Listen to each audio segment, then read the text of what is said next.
contributions coming in and everything was, all the expenses were on me.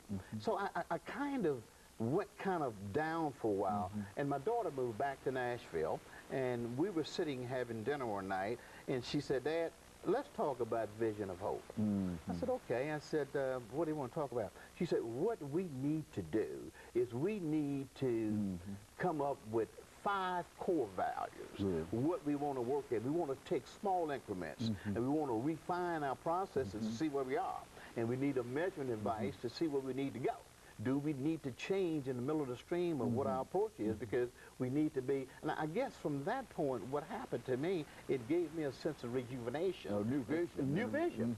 And then it pushed me right up. So that's kind of where we are now. And I like to be able to show value.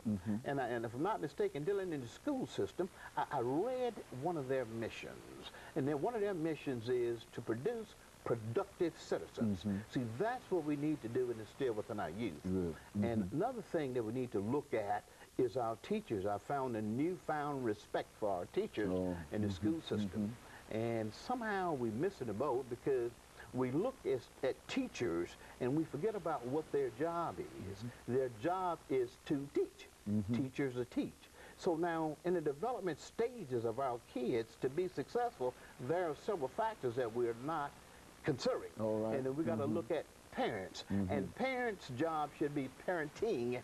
And what we're looking for is we're looking at a Walmart concept with our teachers, one-stop shopping.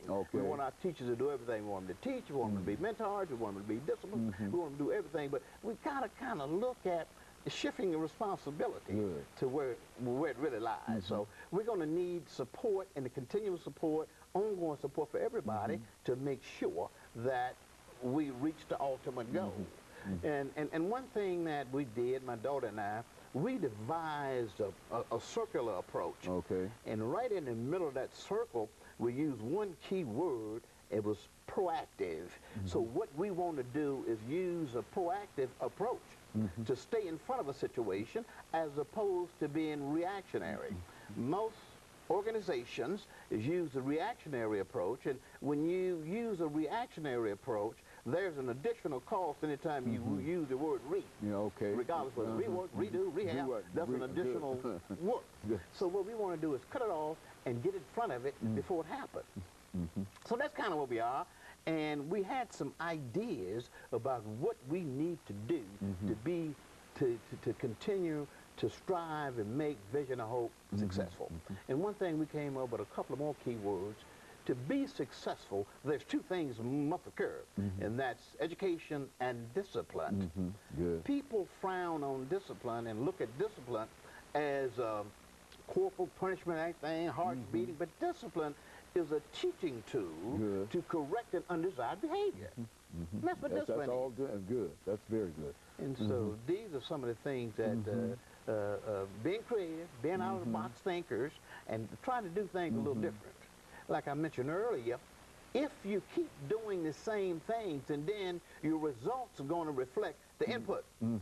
So you got to change. You'll get the same thing if the input is the same thing. And I think that's very good. And I think that one of the most important things now is to find that you can find that there are more people that are coming out and being committed to some of the things that you're talking about now. And I think that your vision of hope is the kind of vision that a large number of organizations need, and a lot of them need to be reworked in a real sense. Some of the organizations that I know that are still advertised as organizations helpful, etc., but many of them might have become somewhat stale in terms of their own vision, and I think that they need to be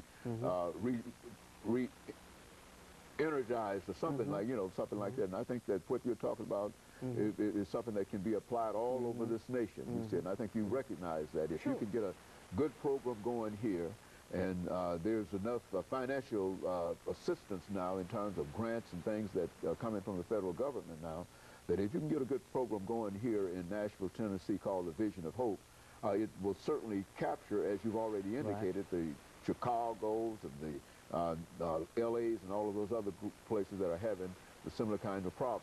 I tell you, Mr. DuBose, we've got about 2 minutes before the end of this show for today. let's give you an opportunity to have these last 2 minutes for some things that you'd like to say that perhaps you've not had an opportunity to speak to. The one thing I like to say, the reason why we didn't, we came out of the gate in full throttle. We had to kind of backstep due to we were limited as far as financial and as far as our resources. And what we kind of like to do, we kind of like to open it up, and you touched a very dear subject. You got a lot of organizations that's virtually doing the same thing.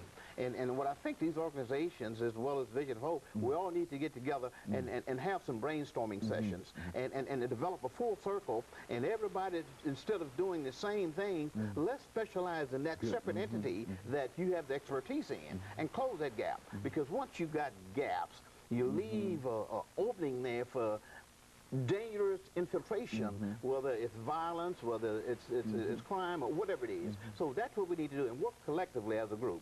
And I would be more than glad to sign and talk to anybody so we can kind of network, and we can kind of put all these valuable utilizations together. And like I said, one key thing is being able to utilize the resources and network. And I think the resources are here, and the networking can be here if we all decide that we want to work it the same way. And of course, we're nearing the last 30 seconds of this show. And let me thank you for coming by and giving us that excellent information. And we'll be looking for some additional information in reference to a Vision of Hope. And as you've indicated, that it's not only in Nashville, you hope to carry it all over this nation. And of course, we'll be back with our audience next week at the same time. And we thank you for watching this morning. Thank you and good morning.